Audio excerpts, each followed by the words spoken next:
میں تو امتی ہوں اے شاہ امم، کر دے میرے آقا نظر کرم۔ میں تو بے سہارا ہوں، دامن بھی ہے خالی، نبیوں کے نبی تیری شان ہے نرالی۔ میں تو امتی ہوں اے شاہ امم، کر دے میرے آقا نظر کرم۔ غم کے اندھیروں نے یوں گہرا ہوا ہے، آقا دشوار اب جینا میرا ہوا۔ اعوذ باللہ من الشیطان الرجیم، بسم اللہ الرحمن الرحیم۔ السلام علیکم ورحمۃ اللہ وبرکاتہ۔ دوستو ایک نئی ویڈیو ایک نئے عمل کے ساتھ آپ کی خدمت میں حاضر ہیں۔ دوستو آج جو ویڈیو ہے وہ انشاءاللہ اگر آپ دیکھیں گے تو ایسا سمجھے کہ جنات سے آپ کی جان چھوٹ جائے گی، اور اگر یہ 3 کام آپ کریں گے تو آپ جنات سے کبھی بھی خود کو نہیں چھڑا سکیں گے۔ اس سے پہلے کہ میں وہ 3 کام آپ کو بتاؤں، آپ سب سے گزارش ہے کہ اگر ابھی تک آپ لوگوں نے ہمارا چینل سبسکرائب نہیں کیا، اس کو سبسکرائب کر لیں، ساتھ ہی بیل آئیکن پر کلک کریں تاکہ ہماری ہر ویڈیو بآسانی آپ تک پہنچ سکے۔ دوستو اکثر آپ نے گھروں میں دیکھا ہوگا کہ کہیں نہ کہیں سے سانپ نکل آتے ہیں، اور ہم لوگ بآسانی ان کو مارنے میں کامیابی ہو جاتے ہیں۔ اول تو جو اوریجنل سانپ ہوتا ہے اس کا مارنا بہت مشکل ہوتا ہے، کیونکہ وہ پھرتی میں تیز ہوتا ہے، بھاگنے میں تیز ہوتا ہے۔ لیکن جو جنات جو سانپ کی شکل اختیار کر لیتے ہیں وہ تیزی سے نہیں جاتے، آہستہ آہستہ جاتے ہیں۔ مطلب عام سانپ کے جو عام سانپ ہوتا ہے وہ تیزی سے جاتا ہے، اور جو جنات ہوتے ہیں وہ تیز نہیں جا سکتے، سانپ کی شکل میں آہستہ آہستہ سے جاتے ہیں، تو ہم اس کو بآسانی سے مار دیتے ہیں۔ دوسری بات یہ کہ ہمیں کیسے پتہ چلے کہ آیا یہ جن ہے یا سانپ ہے اگر ہمارے گھر میں کبھی بھی سانپ نظر آ جائے؟ تو اگر آپ کے گھر میں کبھی بھی ایسا ہو تو اس سانپ کو آپ نہ ماریں۔ اگر آپ نے اس کو مار دیا تو ساری زندگی آپ جنات سے جان نہیں چھڑا سکو گے۔ اب اس کی پہچان کیا ہے؟ اس کی پہچان یہ ہے کہ جو سانپ اس طرح سے چلے تو یہ سمجھ لے کہ یہ عام سانپ ہیں، جن نہیں ہیں۔ اور اگر اس طریقے سے سانپ چلے، بالکل اسٹریٹ چلے، تو سمجھ لے کہ یہ سانپ نہیں ہے، یہ جن ہے۔ یہ سانپ اگر آپ کے گھر میں کہیں پر گھس جائے، سامان میں یا کسی بھی چیز میں، آپ کے گھر میں اینٹیں پڑی ہو یا کوئی چیز ہو یا باکس میں ادھر ادھر گھس جائے، تو یہ دوبارہ تلاش کرنے پر مل جاتا ہے۔ لیکن اگر یہ والا سانپ کہیں پہ گھس جائے تو یہ کبھی بھی آپ کو نہیں ملے گا دوبارہ۔ اکثر اوقات لوگ اس کو دیکھ کے ہی مار دیتے ہیں۔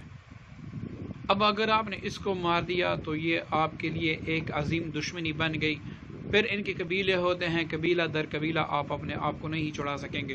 تو جب بھی آپ کو گھر میں یا باہر ایسی ویران جگہ پر سانپ نظر آئے جو یوں اسٹریک پہ چلے، اس طرح مڑ مڑ کے نہ چلے، تو اس کو آپ نے مارنا نہیں، اس کو آپ نے چھوڑنا نہیں، ٹھیک ہے؟ اس پر اگر آپ آذان شروع کرو گے تو یہ غائب ہو جاتا ہے، اور غائب بھی آپ کے آنکھوں کے سامنے ہوگا اگر آپ آذان شروع کریں گے، ٹھیک ہے؟ تو آپ اگر ایسا سانپ دیکھیں پہلے آذان شروع کریں، آذان کے ساتھ اگر وہ غائب نہ ہو تو بے شک آپ اس کو مار سکتے ہیں۔ تو یہ غلطی آپ نے کبھی نہیں کرنا کہ آپ نے کسی بھی سانپ کو بنا جانچ پڑتال کے مار دیا۔ ہو سکتا ہے وہ جن ہو تو ساری زندگی آپ خود کو نہیں بچا سکوگے۔ اب جو پہلے نمبر پہ تھا وہ سانپ تھا، آپ نے کسی سانپ کو ویسے نہیں مارنا، پہلے چیک کرنا ہے۔ نمبر 2 پہ جو اکثر ہم غلطی کر لیتے ہیں، رات کو جب بھی ہم گھر سے باہر نکلتے ہیں، مطلب رات 2 بجے 3 بجے ہمیں کوئی گدھا نظر آ جاتا ہے، کتا نظر آ جاتا ہے، یا پھر ہمیں کوئی سایہ نظر آ جاتا ہے، پھر ہم اس پہ آواز کستے ہیں، اس کو آواز لگاتے ہیں، یا تو دور ہونے کی، یا پھر ہم ڈر جاتے ہیں اس سے، پھر ہم آواز لگاتے ہیں۔ یہ آواز اس پہ لگانا یہ ہماری زندگی ختم کر دیتا ہے، یا پھر جنات سے ہماری دشمنی موڑ دیتا ہے۔ تو جب بھی آپ رات کو اکیلے اٹھیں اور آپ گھر سے باہر پیشاب کرنے کے لیے یا پھر کسی حاجت کے لیے جائیں، اور راستے میں اگر آپ دیکھیں کوئی عورت بیٹھی ہے اور نہ تو آپ کو آواز دے رہی ہے نہ کچھ کر رہی ہے، بس بیٹھی ہے، تو آپ نے سیدھے سے گزر جانا ہے۔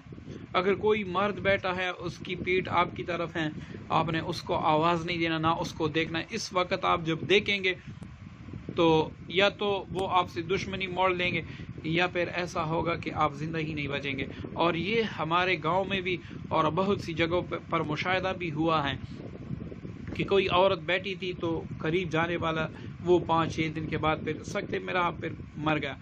تو دوستو اس طریقے سے آپ نے بالکل نہیں کرنی۔ سنت یہ ہے کہ رات کو جب آپ کمرے سے نکلیں تو پہلے دروازے میں کھڑے ہو کر اونچی آواز سے کانس لیں، یا پھر آواز کر لیں کہ میں باہر نکلنا چاہتا ہوں۔ تو جو جنات مسلمان ہوتے ہیں اور ادھر ادھر گھومتے رہتے ہیں، چونکہ ہر جگہ پہ جنات ہوتے ہیں، کہیں پر شیاطین ہوتے ہیں، کہیں پر مسلمان جنات ہوتے ہیں، تو جہاں پر جنات ہوتے ہیں اگر آپ گھر سے نکلتے ہیں آواز کر لیتے ہیں تو وہ پھر چھپ جاتے ہیں، پردوں میں آ جاتے ہیں۔ تو اس لیے آپ اگر کبھی بھی گھر سے باہر نکلیں، کمرے سے باہر نکلیں تو ضرور کانسیں۔ اور رات کو اگر آپ کو سانپ یا گدھا یا پھر اس طریقے سے آپ کو گھر میں کتا نظر آئے یا ایسی بلی نظر آئے جو سیدھا سیدھا آپ کو دیکھیں، آپ کے آواز کرنے پر وہ آہستہ سے چل نکلے، تو سمجھ لیجیے، کیونکہ عام جو بلی ہوتی ہے، کتا ہوتا ہے، اس کو جب ہم آواز کرتے ہیں وہ فوراً بھاگ جاتا ہے، لیکن جو جن ہوتے ہیں وہ بھاگتا نہیں۔ اس پہ آپ آواز کریں گے وہ آہستہ سے مڑ کے آہستہ آہستہ چلے گا، بھاگے گا کبھی بھی نہیں۔ تو اس پہ آپ نے دوبارہ آواز نہیں دینی، ٹھیک ہے، ورنہ آپ آذان کا عمل کر لیں۔ اب نمبر 3 پر یہ کام آپ نے بالکل ہی نہیں کرنا، ورنہ آپ اپنے ہی گھر میں جنات کے لیے گھر بنا دیتے ہیں۔ اکثر آپ نے دیکھا ہوگا کہ مکڑی کے جالے ہوتے ہیں، ان مکڑی کے جالوں کو کبھی بھی آپ نے گھر میں نہیں چھوڑنا، مطلب یہ آپ نے فوراً صاف کرنے ہیں۔ اگر مہینہ 2 مہینے اس پہ گزر جاتے ہیں تو یہاں پر شیاطین اپنا بسیرا کر لیتے ہیں، اس کے بعد یہ آپ کے کاروبار میں بندش ڈالتے ہیں، گھر میں لڑائی جھگڑا فساد برپا کرتے ہیں، عورتوں کے ساتھ زنا کرتے ہیں، گھر میں لڑائی اور ایک بے سکونی کا ماحول پیدا ہو جاتا ہے۔ اکثر لوگ پوچھتے ہیں کہ بھائی یہ ہم پر جنات کسی نے مسلط کی ہے یا کیوں ہمارے گھر میں آ گئے؟ تو آپ کے گھر میں جب مکڑی کے جالے انتہائی زیادہ ہو جاتے ہیں تو یہ شیاطین کی پناہ گزین ہیں، تو یہاں پر شیاطین رہتے ہیں، وہ شیاطین پھر بعد میں آپ کو نقصان دیتے ہیں۔ تو دوستو یہ 3 کام ہمیشہ ان سے آپ بچے رہیں۔ یہ نمبر 3 والا کام جو ہے ہفتے میں یا ہر جمعے کو یا پھر 15 دن کے بعد اپنے گھر میں جالے صاف کیا کرے، تاکہ شیاطین کو آپ کے گھر میں رہنے کا سہارا نہ مل سکے۔ امید ہے دوستو آج کی ویڈیو آپ کو پسند آئی ہوگی، دعاؤں میں یاد رکھیے گا۔ السلام علیکم ورحمۃ اللہ وبرکاتہ۔